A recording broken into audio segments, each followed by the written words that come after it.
Class 9 Chemistry Chapter 4. Good morning students. Students, today we will see the topic nonpolar and polar covalent compounds.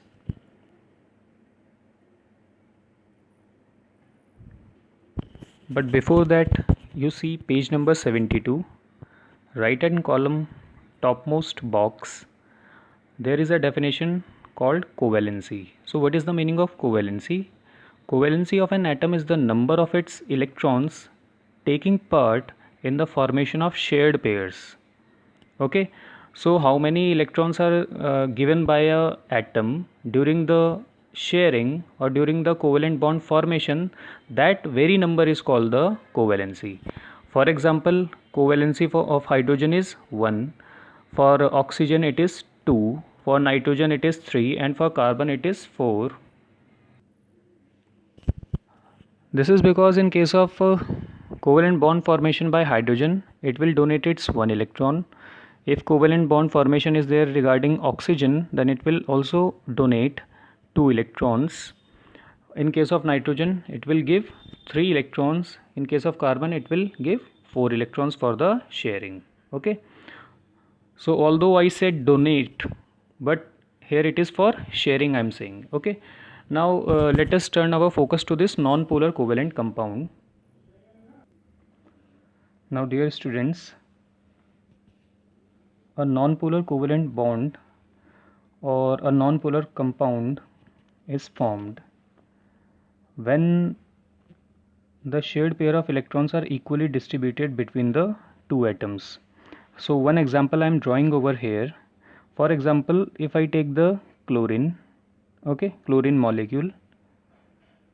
So chlorine, you know, Cl2 it is. So 2Cl I have drawn. And how many electrons I will draw? In the outermost shell, 7, and same 7 in this case also.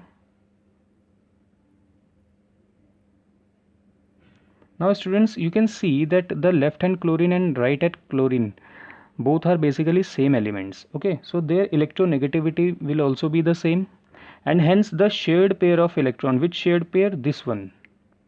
This shared pair of electron will be equally distributed between this first chlorine and this second chlorine. Got this one? So since they are equally distributed, no negative or no positive charge will be present on the corresponding atoms. So hence it will be termed as a non-polar covalent bond. Okay, non-polar covalent bond, since no poles have been created after the formation of the molecule.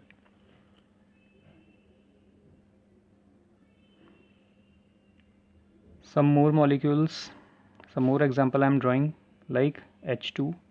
So you know, for hydrogen, this one dot, another hydrogen, one cross I am showing. So here this shared pair of electron, it is exactly equally distributed between both the hydrogen atoms. Okay, why? Because the power of both the hydrogen atom, it is same to attract the electrons. So the electrons will be equally distributed between this first hydrogen and this second hydrogen, and once again no poles have been generated. So such a bond will be once again called non-polar covalent bond. Okay. Now let us take the example of polar covalent bond. So before that, let us see what is the meaning of polar covalent bond or polar covalent compounds. The covalent compounds are said to be polar when the shared pair of electrons are not at equal distance between the two atoms. Means the shared pair of electron, they are not equally distributed. Let us see some examples, like H2O. Okay, so I'm drawing the diagram for H2O. So this is water molecule. So what do we see? That for oxygen I'm drawing this cross one. Okay, So how many electrons are there in the valence shell of oxygen? It is 6. Okay, so one more I need to draw, and then this hydrogen. Now what do we see, that this bonded pair and this bonded pair, okay, now here the oxygen has got more electronegativity than the hydrogen atoms. So basically what will happen, a slight negative charge will be generated. I am drawing with this delta. This is a Greek letter, this delta, and this negative charge I am putting over here. Okay, so since oxygen is more electronegative than hydrogen, so it will just take the electron, shared pair of electron, more towards itself, that is more towards itself, that is more towards itself. Okay, and as a result the hydrogen will develop a slight positive charge. This hydrogen also will develop a slight positive charge over it. Okay, so what do we see, that the poles have been generated over here, negative pole and positive poles have been generated. So this water molecule can be a good example of a polar covalent compound. Some more examples we can take. Let us see this HCl, hydrogen chloride example. On the same page I am drawing. You see, hydrogen has got 1 electron, chlorine has got 7 electrons. So here we can see, and one cross over here. Now students, since chlorine is more electronegative than this hydrogen atom, so basically the shared pair of electron, although we are saying it to be the shared pair, but it will be more towards the chlorine. So in this way I am just showing that it is more towards the chlorine, the shared pair of electron. They are not 50-50% equally shared. Okay, and because of this, chlorine will get a slight negative charge over it and hydrogen will get a slight positive charge over it. What is the reason behind this? Because chlorine has attracted this hydrogen's this electron more towards it.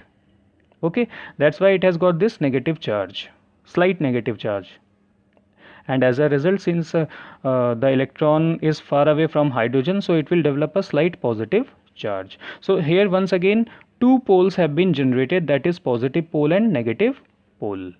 So that's why it is an example of a polar covalent compound.